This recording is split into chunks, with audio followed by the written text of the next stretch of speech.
we move on to the next panel discussion. And the topic for the next panel discussion is the ways in which technology is revolutionizing health insurance in India. Right? It's a very, very deep topic. And to moderate this particular panel discussion, we would like to invite Mr. Shamik Banerjee. He is the Chief Marketing Officer, Apollo 24/7. I'll just give a brief background about sir. He's a business leader with 20 years across health tech, insurtech, and digital ecosystems, founding team roles at Apollo 24/7, Reliance Health Insurance, Apollo Munich. He has also scaled Apollo 24/7 from an idea to almost 2,500 crore GMW and 40 million plus users, and built multiple businesses from zero to profitability across healthcare. Sir has been involved in insurance, digital commerce, and his experience spans from P&L ownerships, digital transformation, org designs, multi-city operations, regulatory compliances, and leading large cross-functional teams. Passionate about building scalable businesses, simplifying complexities, and creating long-term value for customers, teams, and shareholders. Thank you, sir. Please have a seat, sir. Now, going on to the panelists for the session, next I would like to invite Mr. Biswajit Nayak, sir. He heads the health claims for SBI General Insurance Company.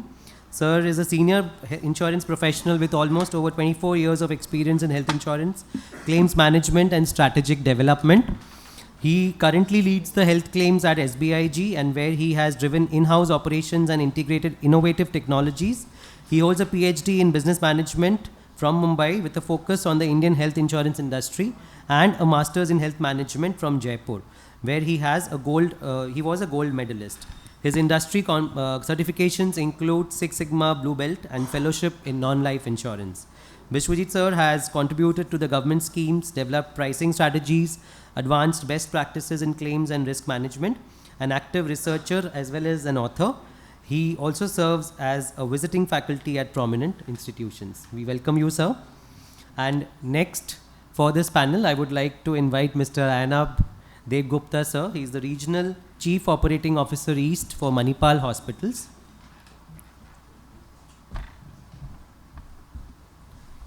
Mr.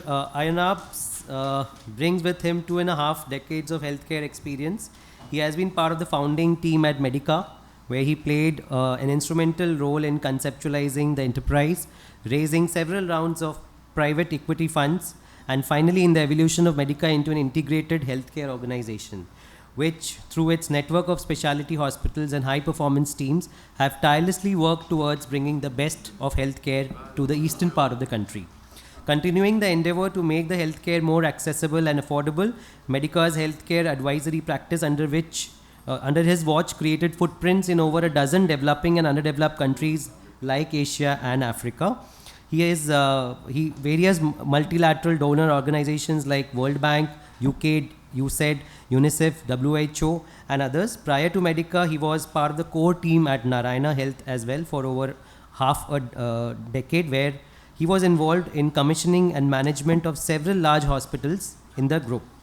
Sir is an active member of the industry bodies like CII, FICCI, ICC, BCCI, also a life member at Quality Control of India and the Association of Hospital Administrators at AHA.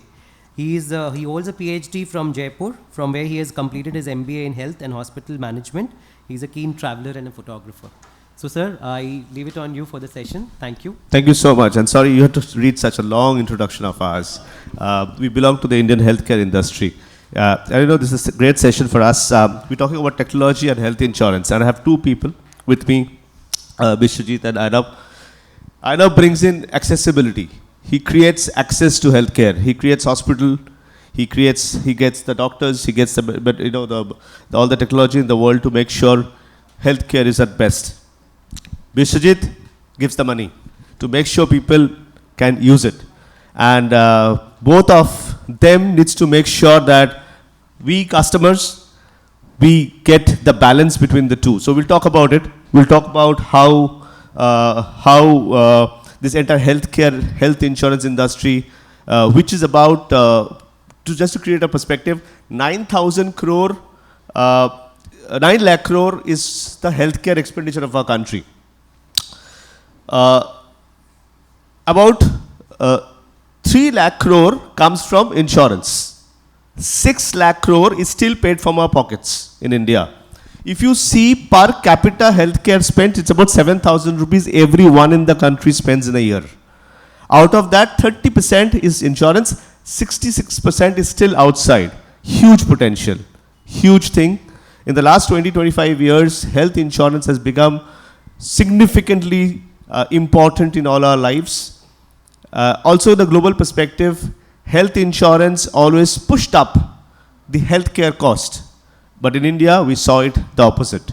We saw it, health insurance has been a great regulator to the healthcare spends. So I will start with Ainab. Ainab, how do you see technology is making sure the affordability and the accessibility gets in a more balancing zone? Thanks, Shamik. I think I'd like to go a little behind in time in terms of Bishwajit would remember. We happen to be alumni of the same college and PhD from the same place. So we go back more than 2 decades together. And he would remember when we were to submit our assignments, and we were not allowed to write our assignments those days. It's 25 years back. We were asked to type it down, and we were introduced to computers, 286 models. And when we were to take the printout, it would be only dot matrix printers, which were left in the library. And we would have a coin tossing of what would be the sequence of the 20 people who have to take the printouts. And in that sequence, we would leave the printers there and come back in the morning to collect the sheets and staple them. So I'm talking, that's where we started studying healthcare way back in the late 90s and early 2000s. And of course, the entire spent on healthcare was much lesser than 100,000 crores then. Today you've spoken about 900,000 crores. So we've come a long way. From the dot matrix, a laser printer was a luxury which we wouldn't afford those days. Very similar has been the story of healthcare in our country. And my PhD is also in health insurance. In fact, I've probably the first person to actually do the PhD on Swasthya Sati in the state, which is the primary health insurance, community-based health insurance, or a universal health insurance model in this. But my journey didn't start here. My journey actually started soon after my studying at IIHMR. I had the opportunity to work with Dr. Devi Shetty in Bangalore, and took me to Bangladesh those days. And Professor Yunus came up with this fantastic idea of microfinance. We know who he is. Earlier days, he was the father of microfinance in the world, and we wouldn't get into political affiliations, of course. But then healthcare was still something very nascent those days. And when we met him, he said, most of my women who would lend money to the SHGs are genuine people, but they can't pay us back the money. Only reason is when they fall ill. Then they sell their hens, their cows, and their produce, and they can't pay back the money, and that becomes a bad debt. So the idea was, can we do something which can kind of, do a protective layer of healthcare around the women who I lend money to. And that's where the idea of Yashashwini health insurance started. We couldn't implement it back in Bangladesh then because very similar political situation happened way back in 2000. We all came back bag and baggage to Bangalore, and we started the Yashashwini health insurance. And that was a super journey where we actually, and this was primitive days. We didn't even have a list of 2,000 procedures or the network of hospitals which would support. So, and initially we thought Narayan Hrudailaya was a big hospital and could support. Soon to realize it's not a one hospital game. Eventually we had about 170 hospitals on board. We had about 2,000 surgical procedures which we listed down. The costing was appendectomy, we call it town hall like this, with about 100 hospitals. We put up a number there, 30,000 rupees appendix. Somebody said no, 35, somebody said 40. We took an average of 35, let's start with that. I'm thinking of days as primitive as that. But then we had to start. If you didn't start, we wouldn't reach where we are. And I think that was extremely important, that journey. And I think soon enough we realized insurance, we thought we'll do it all by ourselves. We didn't take an insurance. We went the assurance mode that time because whatever little money we said, why should the insurance companies make money out of it? Let the patient get the benefit of it. Soon enough to understand, within a year's time, we were worried. We were worried about having districts full of men without appendix, and women's hysterectomies were happening randomly. Then we realized much more than the intent. It is also governance. It's also how to go about it. We requested, FHPL was the TPA then. And FHPL came to the rescue of the scheme and said, all right, guys, you deliver healthcare, we'll take care of how things are processed, how it's analyzed, how do you go about it. And today we see where we are. I think I was telling Bishwajit and Shomik just now, we from that era till today, there are patients who are getting discharged under a certain scheme, Raksha Prime. We're working with them on that across our Manipal hospitals. Patients don't need to wait. The moment the aircraft lands, we all want to get out of the aircraft. The moment discharge is announced, patients want to be out of the hospital. It takes about 3-4 hours otherwise. Is there a way to reduce that? We are finding new ways, and technology is a great enabler. I'll stop here, pause for now. We'll take it from there. I think healthcare has moved leaps and bounds the last 20-25 years. And when when we were growing up, the entire world was under the challenge of scarcity. We had less number of everything less. But last 20-25 years, it's all about abundance, right? All our problems are because of abundance. We eat more food, we have more entertainment, we have more things to do, and also.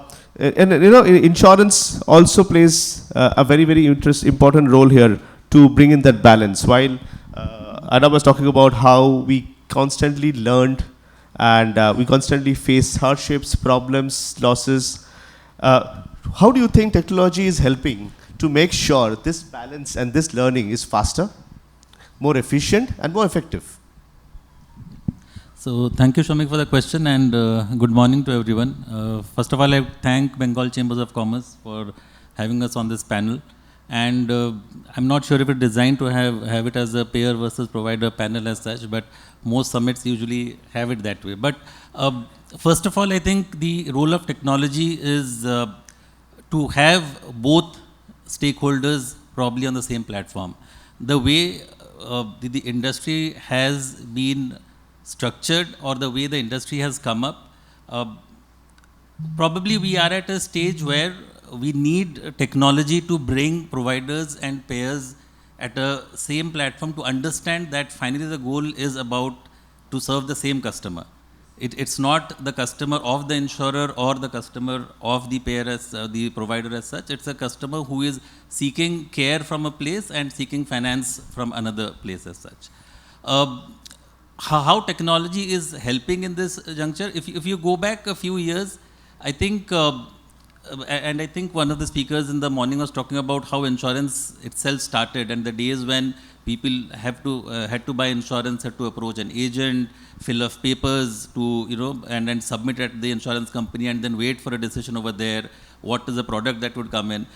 Today, I'm sure people in this room would also agree that buying insurance overall has become a lot more easier, if not completely seamless. That's probably because of the product structure that we are here to see. But you still are at a stage where you are able to compare products. You can visit a portal and probably see what is different products available. With AI coming in, you have things where you can actually simulate products also, saying that if I do with take this product and this kind of a structure, and something happens to me, how would the entire product structure play out? That itself gives a lot of power in the hands of the consumer, where you do not depend on someone else telling you what it is, and probably leaving certain things which are unpleasant in the product. When I say unpleasant, certain things which probably don't get covered, leaving that part of it and telling you only the good things about it. So when you go through that kind of transparency, I think technology brings it to that kind of a stage where when he goes to the payer today, he goes with enough information as to what gets covered, what does not get covered. It is not those days that the patient does not know, and suddenly at the time of discharge, the payer is faced with the problem that the patient is not paying it, the insurance company is not paying it, and what do they do about it? So that is from a buying perspective. If you look at from an insurer's perspective, underwriting, again, the way we put it is a very complex term. If you have to grow at scale, you cannot have a stage where you are going through a very complex process of underwriting and doing a risk assessment for every individual that comes to you. It has to be in a way where you are able to determine that through the use of technology, use predictive analytics, use data available to you over these years. I think the Insurance Information Bureau is doing a fantastic job on that in terms of collation of data. Segar sir is here in terms of when the industry bodies like FICCI and CI, where they have actually done the groundwork for us to actually leverage that kind of a knowledge today, where we know what are the disease patterns, what are the kind of risks that we are taking, without probably having to put everyone through through a lab test or through a diagnostic test to understand risk. But even if that is done for cases which are complex, there is no more where you have to have a single doctor going through the entire day reading through reports. You have technology which helps them to take those decisions overall. So that, I think, from a buying as well as a risk management process, it has helped us. And the objective, as I said in the beginning, is again to bring both the payers and providers in the same panel, so the consumer is more empowered. And that is the overall, take that I have on the technology. Absolutely. I think at the end of the day, it's all for the consumers and to make their lives, and that's all of us makes it better. But how much dependent is healthcare on insurance now, and how do you see it evolving over time? See, healthcare, I put the other way around. Healthcare is not dependent on insurance. It's insurance and healthcare both exist to enable healthcare delivery for the patients. We have 140 crores people in our country, and the objective should be everybody in the country should get healthcare the way they should access. And that pricing or a hospital should not be a inhibitor or a prohibitor for anybody to access healthcare. Yeah. So in that process, how it shapes up is nobody can decide. It's going to be 30% today, it was maybe 10% tomorrow, it's maybe 50% tomorrow. We don't know where it's moving to. But the good thing that's happened is the universalization of healthcare, right, across the country. That has taken our total percentage to about 40%. Is that what you said? Right. So about 40% of our population is covered. Way back when we were in college, it was less than 5%. I mean, 5% was a big number, it was 3% then, and see the jump we have had. But now, what do we do to ensure it is 90%? How has Thailand moved, or other countries who have moved to the 90% plus mark, where everybody is covered? It's a very important point because, like you said in the beginning, it's accessibility and affordability. These two are the two wheels of delivering healthcare. There can't be a third one, Now, technology is the enabler in between these two to make it happen. But what's happening today is, unfortunately, there's a tussle, more often than not, about the pricing of services between an insurer and a provider, which is, to me, oxymoron in a way, because if I go back to the time of Yashashwini, when I was talking about, the premium we charged was 5 rupees. And we could deliver care to a large number of people, almost 25 lakh people. Very small micro project. But the idea was, can we scale that up and ensure that when we have 140 crore people, maybe the premium should have come down to 2 rupees. I'm just saying, for the sake of a number, But not at the cost of negotiating with a hospital to bring their rates down. Because technology is, we didn't have, forget robots, we didn't have eco machines those days which were of a level. Today we're talking of CT scans, MRIs, and robots in every hospital we have. The cost of delivering healthcare has gone up. The cost of delivering quality healthcare has gone up significantly. So now what do we want? We don't want to stay back in a primitive era of when we started Yashashwini and deliver that level of healthcare, right? We want to take the best healthcare in the world should be available to everybody in the country. But at what cost? Delivering healthcare at a certain technology has a cost. So the cost optimization, the cost reduction, the secret here is the number of people we have, and that's a strength in our country. Can we increase our penetration of our insurance to de-risk the cost? Less than 4% of our people need hospitalization today. That's an average, right? Go to Bihar, it becomes maybe 2%, Kerala goes to 10%, but overall we are 4 to 5%. Imagine that math working out and delivering. So the number and the efficiency in cost will come from the volume. So the tussle between insurer and provider, we should work on it together and see how we can ensure more and more people are insured. We take that up together and get insurer penetration go up significantly and therefore bring the price down. No, I love the way you thought while speaking both sides of the dependency on insurance. Do you think with 100% people insured in 2047 is a great thing for healthcare or it's a challenge? Absolutely great thing. See what happened to the infrastructure industry once you had home loans coming in. See what happened to the automobile industry when your car loans came in. I mean, in our father's era, it was the Provident Fund, and after they retired, that they had some money to buy a house and a car. It's no longer. The kid gets out of college today, the first thing they will buy is a fancy car because it's being financed by somebody. So affordability and accessibility. So how do you make it affordable? You have schemes. That is what we're going to think together. How do we make these schemes which will increase the it increases the what do you call that glass ceiling for the industry. We should be able to deliver the highest technology care at an affordable rate, and only we can do it. America can't do it. Excellent. I think that's our strength in the population, and we have to get to it. Excellent. As I was telling, globally we have seen health insurance increases this cost of healthcare. But in India, it's opposite, and that's amazing. All of us who are from this space of both healthcare and insurance has made that happen. My question to you, Vishwajit.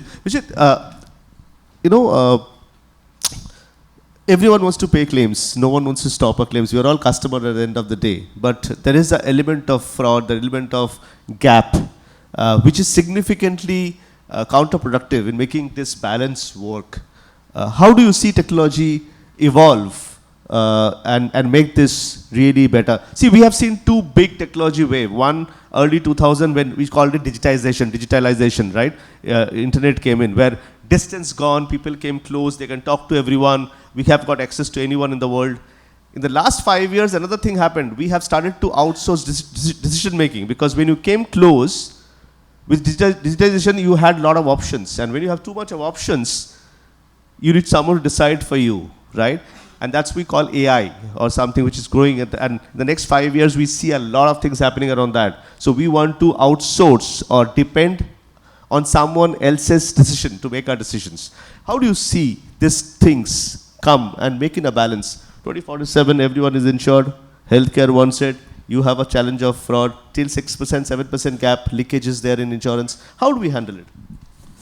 So I think when we talk about bringing in technology for insurance, in the healthcare insurance especially, the objectives are many. So we talk about efficiency, scale, better decision making. But one key factor probably is that it is to increase the trust levels. Whether we accept it or not, the industry has a trust deficit which has been there. Whether we have been able to remove it completely, I'm not sure. Probably that's for the consumers to say. But now the trust levels, not only between an insurer and a customer, it's there between an insurer and a payer. And to some level, I'm sure that must be also there between the payer and the provider and the consumer also. Now, trust, when we say, and when Shamik talks about fraud, we need to be sure what do we call as a fraud, right? Probably the way the business has happened, where a person, when he buys insurance and he tells you that I have a certain diseases, the person has a fear that the cost of insurance goes up. When he does not tell that to you, the insurance company finds it out, there is a rejection of a claim which is there. So for the customer, it's a cash 21 situation. What does he do? Whether he discloses everything to you, or does he not disclose? Now here, probably overall on the insurance industry, it's our responsibility to see that products are there to ensure that people are incentivized to disclose. It should not be where people fear that I tell something and I don't get an insurance coverage. If you have to reach 100% in 2047, obviously you would accommodate everyone with all kinds of lifestyle that they follow. Secondly, when we talk about the on the payer side, that trust deficit also needs to be bridged, where we say that do we have enough transparency in the way a payer looks at costs and what is the way insurers look at costs. So when we have a initiative, a common empanelment which Segar was talking about, I think that's the exact objective. It is not about the insurance industry trying to have something which is to be imposed on the healthcare industry, but it is about arriving at a common ground, saying that let's build trust for the consumer together. So if frauds are to be reduced, if we are transparent, if we have transparency between the payer and the provider, obviously the consumer gains more trust over there. And the scenarios of how doctors would write discharge summaries, they have to be very careful in writing what's the duration of a certain disease, whether that impacts what happens to the claim. I think the provider's job is to treat the patient without thinking what is happening to the claim. The provider need not customize treatment records or depending on what happens to the claim. And similarly, the payer's job is to be transparent in telling the customer at upfront what is covered, what is not covered. If that trust deficit gets bridged by technology, I think it's a win-win game for both. Excellent, lovely put. Last part of the question. One great thing you see coming in the next 5 years. In the long run, we are all dead. In the short run, next 5 years, technology, what big thing we see change in the way that can help patients get more value from the healthcare perspective?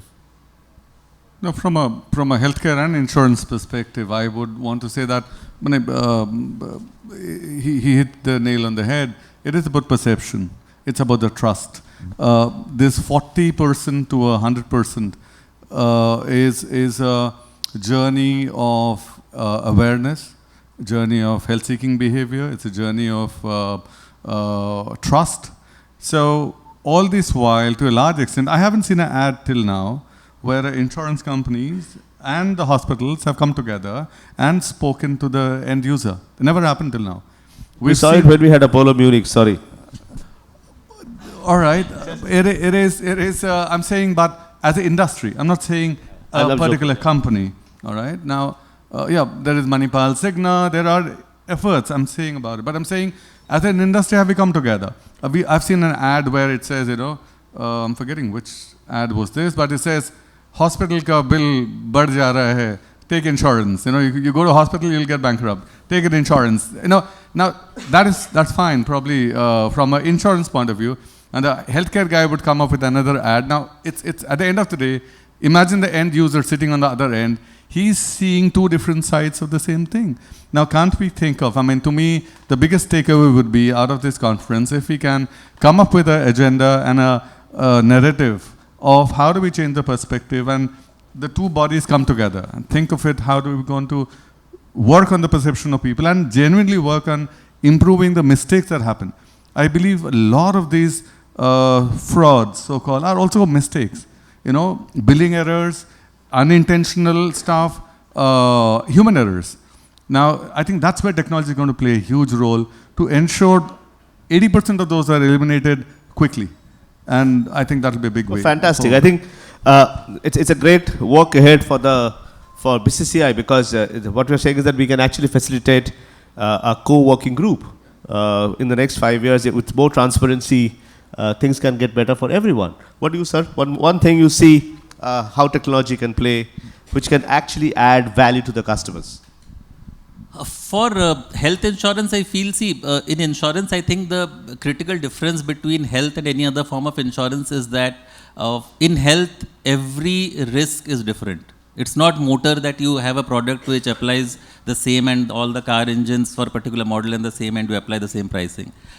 What customers can look forward with technology is that each person has an individualized product and an individualized pricing for himself, where you are able to customize what is your requirement and not probably have something which is available in the market and you are buying that. 80% of it you don't need and maybe 20% of that you use. So depending on your specific needs, depending on what stage of life you are in, you are able to buy a specific product and the insurance company will be able to offer that to you because enough data has been created for that where it can be curated to your specific requirements. So I think people can look forward to products which are much more individualized in the future. Yeah. Excellent. So individualized product, coming together to make things happen. I think we're in great hands, great things to see. Affordability, accessibility coming together, 100% insurance by 2047. I think, thank you, sir. Thank you so much. Thank you, Mr. Jeet. Thank you. I think it was an enlightening session for us. We'll close here. If anyone has any question, can ask the board here. Yeah, please.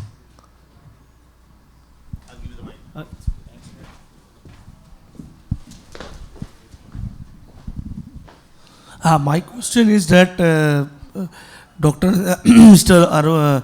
Narayan Swarup Nigam was telling so many things regarding Sastro Sathi, that so many people are getting so many things. But I find that in maximum top grade hospitals, be it Apollo, be it Medica, be it any other top private hospital, Sastro Sathi card is not being readily accepted at all. So how can we measure? And we have also heard from other doctors also who are known quite close to me from medical, that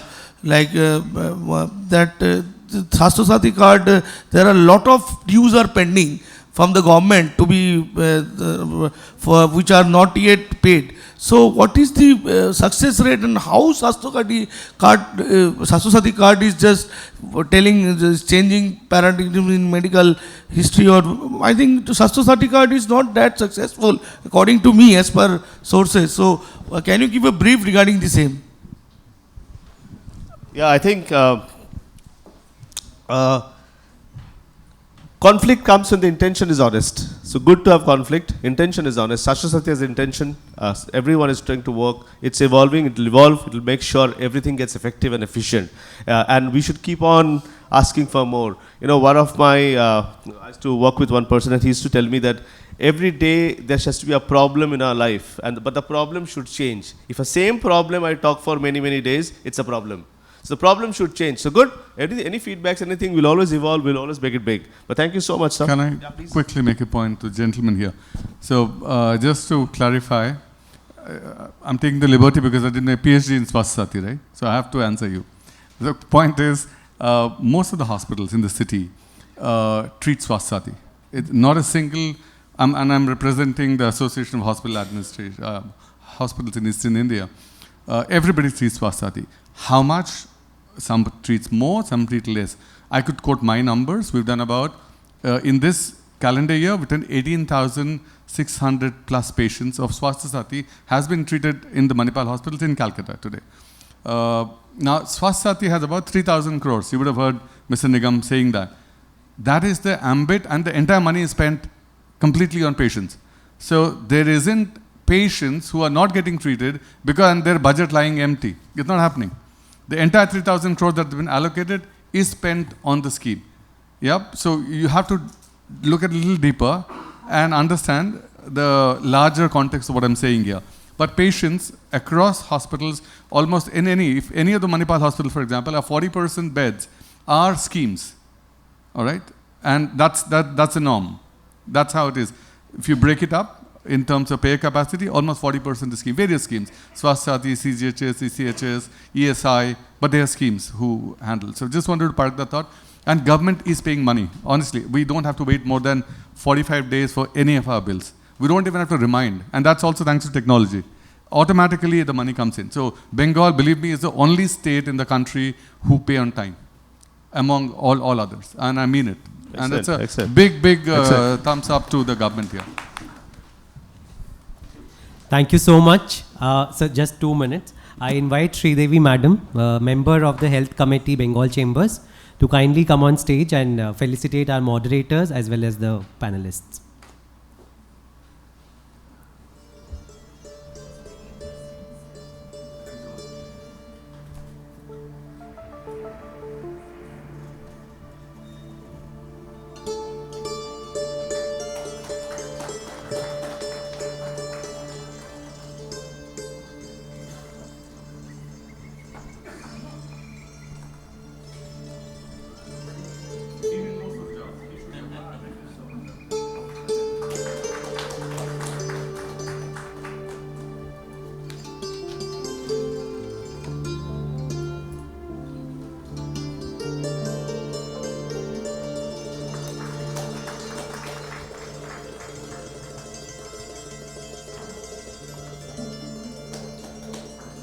Thank you. Thank you to the panelists. Thank you, sir.